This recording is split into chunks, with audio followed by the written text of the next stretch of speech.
So here's a clip from PK Truth's video.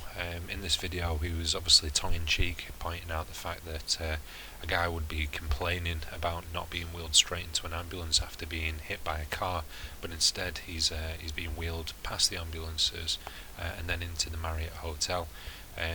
The reason why I believe the ambulances never go to the victims in these things is that it's not good for the cameras. You got to get the people wheeling to the ambulance, a bit like Jacob Rack with his Turkish shooting. It was a similar sort of thing, get the victims to the ambulances so the cameras can see. But in this case, you can see here that this particular fella ends up getting wheeled into the Marriott Hotel, and PK is there showing the entrance to it, that it's right next to the bridge. So like I say, I ended up going inside to have a look around. So here we go. To the left is sort of a pedestrian walkway, and there are 4 separate entrances to other buildings, but I'll come back to them in a second.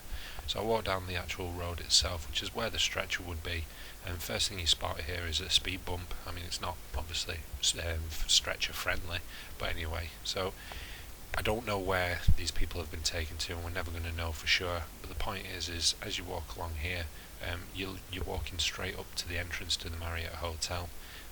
That thing in the middle is just, I don't know what you'd say, just some landscaping. It's nothing major. But behind that is the entrance, and it's about 6 or 7 steps to get actually inside. But as you look around, there's nothing to say that there'd be any need to wheel this guy here. But anyway, I mentioned about one of the buildings. As you walk in, and just to the left, there's this. It's some sort of office block, and it's got those companies in there. So again, if there's anything jumps out, let me know. But I couldn't stay there for too long because the security guy moved me on. Not too sure why, but anyway. So have a look at that, see what you think.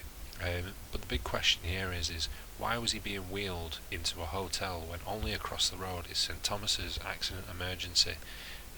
It's right there. There'd be no reason for it. The only reason I can think is that if they wheel people into there, the news people would end up following them in, and the whole ruse would be busted. So instead, the victims were actually taken to a completely different hospital, the King's College Hospital. You can see on various different reports that Prince Charles visited the victims and thanked staff for all the hard work and effort. But again, when you're looking at these things and you're saying to yourself, this just does not stack up. Another factor to this is how far away this hospital is in comparison to the other one. And maybe it's because I got it at rush hour, but it says that 3.3 miles away. Is that anything to do with it? I don't know. But again, the point I'm making here is that right across the road is a perfectly suitable hospital, and they didn't bother to use it. And for me, that makes this stink.